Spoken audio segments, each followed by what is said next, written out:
श्री सीताराम सरकार की जय। श्री हनुमान जी महाराज की जय। श्री गौरी शंकर भगवान की जय। श्री अयोध्या धाम की जय। श्री सरयू महारानी जी की जय। सर्व संतन की जय, सर्व भक्तन की जय। जय जय श्री सीताराम।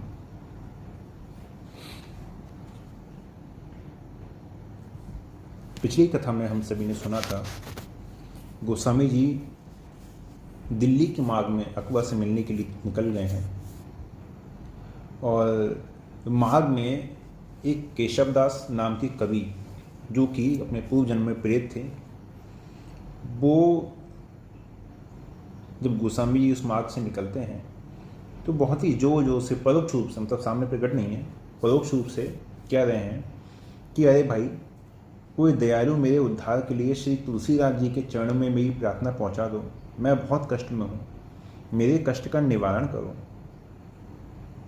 तुलसीदास जी के कान में जब आवाज़ पहुंचती है तो चौंक जाते हैं, चारों ओर देखते हैं, ये चीत्कार कैसी है, ये आर्त करुण पुकार किसकी है। कोई दिखाई भी नहीं देता, लेकिन आवाज़ स्पष्ट सुनाई दे रही है। कोई मेरा नाम लेकर अपने उद्धार के लिए करुण स्वर में आग्रह कर रहा है।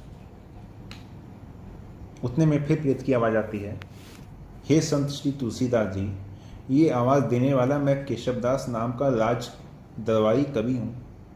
अपनी दुर्भावनाओं के कारण प्रेत योनि में पड़ा हुआ कष्ट पा रहा हूँ। आप कृपया मेरे उद्धार का उपाय कर दें। तुलसीदास जी कहते हैं, आप कृपया अपने इतिवृत्त सहित प्रेतत्व प्राप्ति का कारण बताएं और साथ ही यह भी बताएं कि मेरे किस प्रयास से आपको इस दुर्गति से छुटकारा मिलेगा। मैं यथासाध्य इस दिशा में आपका सहयोग अवश्य करूंगा। तो जैसे मैंने पिछली कथा में आप सभी को सुनाया था, तो केशवदास कहते हैं कि मैंने अपने जीवन काल में सर्वप्रथम आपसे चित्ररूप में मिलना चाहा, तो आपने मुझे प्राकृत कवि कहकर मेरी आलोचना करी। मैंने पुनः वापस आकर एक प्रेत सिद्धि के चमत्कार के बल पर एक ग्रंथ तत्काल लिखकर आपको प्रभावित करना चाहा, तब आपने मुझे प्रेत कवि कहकर आलोचना करी। यद्यपि आपकी भावना मुझे शुद्ध रूप से भगवत गुणगान की ओर प्रेरित करने की थी, लेकिन मैंने हृदय से आपके प्रति मैंने बैर मान लिया। मेरे द्वारा रचित वह तात्कालिक ग्रंथ रामचंद्र चंद्रिका अधूरा और अशुद्ध रह गया था और अपने जो दरबारी साथी हैं उनके प्रति आसक्तिवश प्रेत यज्ञ में भी सम्मिलित हुआ। क्या हुआ था प्रेत यज्ञ में कि केशवदास जो थे तो ये राजकवि थे, तो इनके साथ में और जो अन्य दरबारी थे, इनके साथ में सबका बहुत ही अच्छा, जैसे कहते हैं ना, दोस्तों में एक गठबंधन, दोनों दोस्तों में बड़ा प्रेम था। तो सबने एक बार एक संकल्प किया कि हम इस शरीर के छूटने के बाद कहीं जाएंगे तो साथ जाएंगे। तो उसके लिए इन सभी ने एक यज्ञ किया। उस यज्ञ के पूर्ण होने पर, जब पूर्ण आहुति हुई, तो इन सभी ने संकल्प किया कि हम सभी प्रेत योनि में साथ रहेंगे। यदि उस यज्ञ के समय ये लोग संकल्प करते कि हम लोग स्वर्ग में जाके, देव योनि में जाके सम्मिलित रहेंगे वहाँ पे साथ में, तो वो भी संकल्प सत्य हो जाता। लेकिन सबने क्या कहा कि हम प्रेत योनि में साथ रहेंगे। तो ये कह रहे हैं कि मैं प्रेत यज्ञ में सम्मिलित हुआ और उस कारण से प्रेत योनि में पड़ा हुआ कष्ट पा रहा हूँ। आप कृपया मेरे उस ग्रंथ रामचंद्र चंद्रिका का संशोधन करके उसकी पूर्ति कर दीजिए और मेरा इस प्रेत योनि से उद्धार हो जाएगा। तुलसीदास जी कहते ठीक है, आप अपना ग्रंथ मुझे सुलभ करवा दें। यद्यपि इसमें समय अधिक लगेगा, लेकिन फिर भी आपकी समस्या हल करके ही मैं आगे बढ़ूंगा। केशवदास कहते हैं, लीजिए, ग्रंथ आपके सन्मुख प्रस्तुत है। ग्रंथ प्रकट होता है। तुलसीदास जी बैठते हुए पढ़ते पढ़ते कलम से सुधार करते जाते हैं। थोड़ी देर के पश्चात केशव कवि का जो दिव्य रूप में प्रकट होता है, केशव कवि, उनका दिव्य रूप प्रकट होता है और भगवान के द्वारा विमान आता है और उनको भगवत लोक की प्राप्ति होती है। क्योंकि उन्होंने वो ग्रंथ अपने प्रेम से न लिखकर एक सिद्ध प्रेत, उस सिद्धि का प्रयोग करके लिखा था, इसलिए प्रेत के द्वारा लिखा गया था, तो उसमें बहुत सारी अशुद्धियाँ रह गई थी, जो कि गोस्वामी जी के द्वारा उनको शुद्ध करवाया गया। केसर दास विमान से जाते हुए, जय हो श्री तुलसीदास जी महाराज की जय हो। आपकी कृपा से मुझे इस दुर्गति से छुटकारा मिला, अब मैं भगवत धाम को जा रहा हूँ, भगवान आपका भला करें। गोस्वामी जी कहते हैं, भक्तवत्सल भगवान की जय हो, श्री पतित पावन प्रभु की जय हो। इस प्रकार कुछ दिन चलते चलते मार्ग में जन कल्याण करते हुए, सभी को अपना दर्शन देते हुए गोस्वामी जी दिल्ली पहुंचते हैं। बादशाह अकबर का शाही दरबार लगा हुआ है, तो अकबर मौलाना जी से पूछते हैं कि आपको बनारस भेजा गया था। वैसे तो वो अब सब कुछ उर्दू में है, लेकिन फिर भी मैं आपको हिंदी में ही प्रकट करके बताता हूँ। तो अकबर ने कहा कि मौलाना जी को बनारस भेजा गया था, अब तक तो उनको वापस आ जाना चाहिए था, और वो जो हिंदू फ़कीर है तुलसीदास, उसकी भी कोई जानकारी नहीं मिली है। दिल बड़ा बेचैन है उनसे मिलने के लिए। तो वजीर कहता है, हुजूर बहुत दूर है और इसलिए समय अधिक लग रहा है, और जो मौलाना जी हैं इतने गैर जिम्मेदार शख्स नहीं हैं जो बिना बात के कहीं पे भी अपना समय खराब करें। अकबर कहता है, ठीक कह रहे हो वजीर, लेकिन दिल को कैसे समझाऊं, मैं बड़ा बेचैन हूँ उस करामाती हिंदू फ़कीर को देखने के लिए। तो वजीर कहता है, हुजूर ये बेचैनी और इंतज़ार अगर भगवान से मिलने के लिए हो तो भगवान का दीदार हो जाए, भगवान के दर्शन हो जाए। किसी ने सही कहा है, आहा सरदो रंग जल्दो चश्मे तर, इंतजारी बेकरारी बेसबर। उर्दू में ही लिखा है। चलिए, तो अकबर कहता है, बहुत खूब, लेकिन वजीर मुझे तो ऐसा लगता है कि भगवान का मिलना तो आसान है, लेकिन इस तरह के जो भगवान के सच्चे भक्त होते हैं उनका मिलना आसान नहीं है। मिलना तो है यार का कोई मुश्किल नहीं तकी, मुश्किल तो ये है कि उसे मुश्किल है ढूंढना।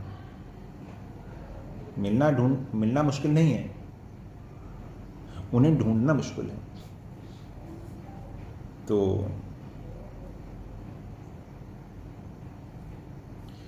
अकबर के दरबार में ही एक कवि थे, रहीम जी, आप सभी ने सुना ही होगा। तो रहीम जी कहते हैं, हुजूर आपकी ये बात बिल्कुल सोले आने सही है। तभी तो किसी कवि ने कहा है कि फटते झटते पट जीर्ण महा, किसी भांति गोविंद मिलेंगे सिलेंगे सही, है ना। फटते झटते पट जीर्ण महा, किसी भांति गोविंद मिलेंगे सही, दिले संग हजारों ही कोशिश से, पिघलेंगे नहीं वो हिलेंगे सही, चाहो सींच सुधारो। तो चाहे सींच सुधारे गगरे गगरे, वह सरोज शिला पे खिलेंगे नहीं, खुद आके खुदा मिल जाए भले, जल्दी बंदे खुदा के मिलेंगे नहीं। कि भगवान जल्दी मिल जाएंगे लेकिन भगवान के भक्त जल्दी नहीं मिलेंगे। तो वजीर कहता है, हुजूर आला, कि खुदा से मिलना हो तो चाहे खुदा के बंदे से मिलना हो, इसके लिए दिल का साफ होना बहुत ज़रूरी है। तो अकबर कहता है, यही तो मुश्किल है भाई, दिल साफ कैसे हो। तो वजीर कहता है, हुजूर दिल को साफ रखने का एक ही नुस्खा है, अगर अमल में आया हो तो, मतलब अमल में आ जाए, आपके व्यवहार में आ जाए तो दिल को साफ रखने का एक ही तरीका है। तो अकबर कहता है, क्या? कहते हैं, खुदा को बंदे को चाहो मगर उनसे ना कुछ चाहो, है ना। खुदा को बंदे को चाहो मगर उनसे ना कुछ चाहो, लाही दूर उस दिल से कि दुनियादारी जिस दिल में। तो वो ये कहता है कि देखो, जब चाहे खुदा से मिलो, चाहे खुदा के बंदे अर्थात भक्त से मिलो, उनसे आप कुछ चाहो या ना चाहो, है ना, उनसे आप कुछ चाहो या ना चाहो, लेकिन उनसे मिलने का जो प्रभाव होता है वो ये होता है कि जो दिन हृदय में जो मूल वासनाएं हैं, विकार हैं, वो स्वतः ही उनके दर्शन से ही चले जाते हैं। अर्थात आपको उनसे मिलने के लिए ये सोचने की आवश्यकता नहीं है कि मेरा दिल साफ है नहीं है, मेरा दिल पाक है कि नहीं है। यदि आपके हृदय में उनके दर्शन के लिए सच्ची इच्छा है तो उनका दर्शन होते ही आपका हृदय स्वतः ही शुद्ध हो जाएगा। तो अकबर कहता है कि आपने कहा तो ठीक है, लेकिन इसको अमल में लाना बहुत मुश्किल है। तो रहीम कहते हैं, हुजूर, इस मुश्किल को आसान करने के लिए भगवान के भक्तों की दुआ और भगवान की मेहरबानी की ज़रूरत है। बिना उनकी इच्छा के बेड़ा गर्क हो जाता है। यदि उनकी इच्छा नहीं है तो सही करने के लिए जाओ तो भी गलत हो जाता है।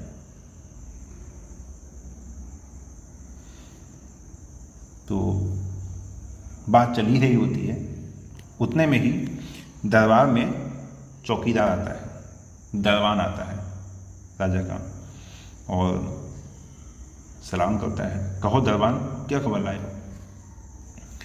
तो दरबान कहता है, हुजूर, मौलाना जी बनारस से वापस आकर आपकी सेवा में पेश होना चाहते हैं, आपकी सेवा में उपस्थित होना चाहते हैं। तो अकबर कहता है उन्हें तुरंत दरबान में पेश किया जाए, जाओ तुरंत उन्हें लेके आओ। दरबान कहता है जो हुक्म। जाता है, तुरंत मौलाना जी को साथ लेके आता है। मौलाना जी आते हैं, आके प्रणाम करते हैं अपनी भाषा में, उनकी भाषा में तो आदाबाज है। तो अकबर कहता है, आइए मियाँ हाफिज, आइए बैठिए, आसन ग्रहण कीजिए। तो अकेले अकेले कैसे आ रहे हैं? वो हिंदू फकीर तुलसीदास का क्या हुआ? तो मौलाना जी कहते हैं, बादशाह सलामत, आपको जिनकी इतनी बेसब्री से मिलने की इच्छा है वो तुलसीदास जी बहुत वाकई में पहुँचे हुए संत हैं। उनको दीदार से, उनके दर्शन से ही मेरे हृदय को बहुत सुकून मिला। और उनकी तारीफ में जैसा सुना था और जैसा वहाँ के लोगों ने बयान किया, जैसे वहाँ के लोगों ने कहा, वो मैं देखिए लिखवा के भी लेके आया हूँ। हुजूर सुनने लायक है, काबिल तारीफ है। तो अकबर कहता है, वो बात ठीक है, लेकिन मैं ये पूछ रहा हूँ कि आप अकेले कैसे आए, उनको साथ क्यों नहीं लेके आए? तो मौलवी जी कहते हैं कि मेरा अपराध क्षमा हो, मैंने कोशिश तो करी लेकिन वो साथ आने को राजी नहीं हुए, लेकिन यकीन दिलाया कि आप चलो, मैं आपके पीछे पीछे हाजिर हो जाऊंगा। अकबर कहता है, अगर उन्होंने बहाने बनाए हुए होंगे तो मौलाना जी कहते हैं, नहीं नहीं हुजूर, इसके लिए तो मुझे यकीन है, और आप भी इतना विश्वास रखिए कि ये जो संत होते हैं ये अपने वचन के पक्के होते हैं, ये लोग झूठ नहीं बोलते हैं। तो अकबर कहता है, ठीक है, आप उनकी तारीफ लिखवा के लेके आए हैं, क्या लिखवा के लेके आए हैं मुझे सुनाइए। तो मौलाना जी कहते हैं कि वहाँ के लोगों ने जैसा बयान किया है उसके अनुसार इतना मैं समझता हूँ कि ये जो संत हैं ये भगवान से मिले हुए हैं, मतलब ये अल्लाह ताला से मिले हुए हैं, और उनकी जो ज़िंदगी है वो मैं पूरा लिखा के लेके आया हूँ। तो सुनिए हुजूर, उनका जो ख़ानदान है वो शाही पीरों का है, ठीक है, आप समझिए। मौलाना जी ये कह रहे हैं कि उनका जो ख़ानदान है वो शाही पीर अर्थात जो विद्वान हैं, जो विद्वानों की एक परंपरा चलती है ना, एक विद्वान हो गए घर में, फिर दूसरे, तो गोस्वामी जी के पिताजी थे वो अपने समय के बहुत बड़े विद्वान थे। वही कह रहे हैं कि ये उनको पी रोका है, और उनके जन्म के समय ही उनके मुंह में 32 दांत थे, और बचपन में ही वो अनाथ हो गए। तो हिंदुओं की एक देवी हैं अन्नपूर्णा, उन्होंने उन्हें खीर खिलाई, और उनके एक देवता शंकर जी, उनकी कृपा से उनको एक सिद्ध संत नरहरि दास जी मिले। फिर बनारस में शेष सनातन जी जो वेद पढ़ाते थे, जिनका वेद विद्यालय था, वहाँ से उन्होंने वेद की शिक्षा हासिल करी। फिर शादी के कुछ दिन बाद घर में रहकर अपनी बीवी के कहने पर वो भगवान की राह पर चल दिए। फिर एक बार इनके पानी से, जो पानी ये शौच के लिए ले जाते थे, उसको एक पानी जड़ में डालते थे, तो उस जल से फिर एक भूत की प्यास बुझी, और वो उस प्रेत योनि से छूटकर भगवान के धाम को चला गया। एक बार उनके देवता हनुमान जी की कृपा से चित्रकूट में उनको खुदा राम जी का दर्शन हुआ। बाद में राम जी के कारनामे पूरा देखिए उर्दू में है, तो बाद में राम जी का जो जीवन चरित्र है वो उन्होंने रामचरितमानस में लिखा। फिर लिखा तो उस पर फिर शंकर जी ने अपने हस्ताक्षर सत्यम शिवम सुंदरम हस्ताक्षर किए। उस पुस्तक को चुराने के लिए कुछ चोर आए, तो तुलसीदास जी के कुटिया पर राम और लक्ष्मण जी पहरा दे रहे थे। उनके दर्शन करके उन चोरों का जो स्वभाव था वो परिवर्तित हो गया, वो साधु हो गए, संत हो गए। तुलसीदास जी की कृपा से ही एक विधवा, उसके पति के प्राण वापस आए। तो गजब के कारनामे हैं कि एक से बढ़कर एक। आप तो मेवाड़ की राजरानी मीरा जी, उनको जानते ही हैं। घर वालों की वजह से जब उनके भक्ति में कुछ रुकावट पड़ी तो उन्हें तुलसीदास जी से ही सलाह मांगी थी, और तुलसीदास जी के कहने पर ही चलकर जो अपना जो मंजिल है, मतलब भक्ति में जो पूर्णता है, वो उन्होंने तुलसीदास जी के पत्र के अनुसार अपने जीवन को बनाया, उसके पश्चात ही हासिल करी। फिर राम जी के नाम के बल से उन्होंने एक गौ हत्यारे का कल्याण किया। शंकर जी के एक सवारी हैं, देवता हैं नंदी, उनकी प्रतिमा ने सबके सामने उस चोर के हाथ से पेड़े खाए। हुजूर, इनकी जितनी भी तारीफ की जाए थोड़ी है। ऐसे संत सचमुच में दुर्लभ हैं और काबिल तारीफ है, अर्थात प्रशंसा के योग्य है। अकबर कहता है, वाह भाई, सत्य कहते हो। ऐसा जो कहानी है ये वाकई में प्रशंसा के योग्य है, इसमें कोई शक नहीं है। थोड़ी देर में पुनः दरबान आता है, आकर फिर सलाम करता है। कहो दरबान, क्या खबर लाए हो? दरबान कहता है, हुजूर, तुलसीदास नाम के कोई हिंदू फकीर बनारस से आए हैं, बादशाह सलामत के सामने आना चाहते हैं। अकबर बड़ा प्रसन्न हो जाता है। मौलाना जी, आपका कहना सही निकला। मौलाना जी कहते हैं, हुजूर, मैंने तो पहले ही कहा था, ये पहुँचे हुए संत कभी असत्य नहीं बोलते। उन्होंने जो कहा था कि आप पहुँचिए, पीछे पीछे मैं पहुँच जाऊँगा, वो भी देखिए पूरा ही हुआ। अकबर कहते हैं दरबान से, उन्हें अंदर आने की जरूरत नहीं है। वाकई में यहाँ पे जो अकबर ने शिष्टाचार दिखाया है, मैं समझता हूँ वाकई में प्रशंसा की योग्य है। अकबर कहता है दरबान से, उन्हें अंदर लाने की जरूरत नहीं है, स्वयं सिंहासन से उठता है। ऐसे संत को अंदर लाने के लिए हम स्वयं जाएंगे, सभी लोग, और सभी लोग मेरे दरबारी सब उनकी सेवा में साथ जाएंगे। सब चलकर गोस्वामी जी के सामने पहुंचते हैं और मस्तक झुका के प्रणाम करते हैं। बादशाह तुलसीदास जी के चरणों में प्रणाम करता है। गोस्वामी जी कहते हैं, जय जय श्री सीताराम। और आज के लिए हम लोग भी जय जय श्री सीताराम।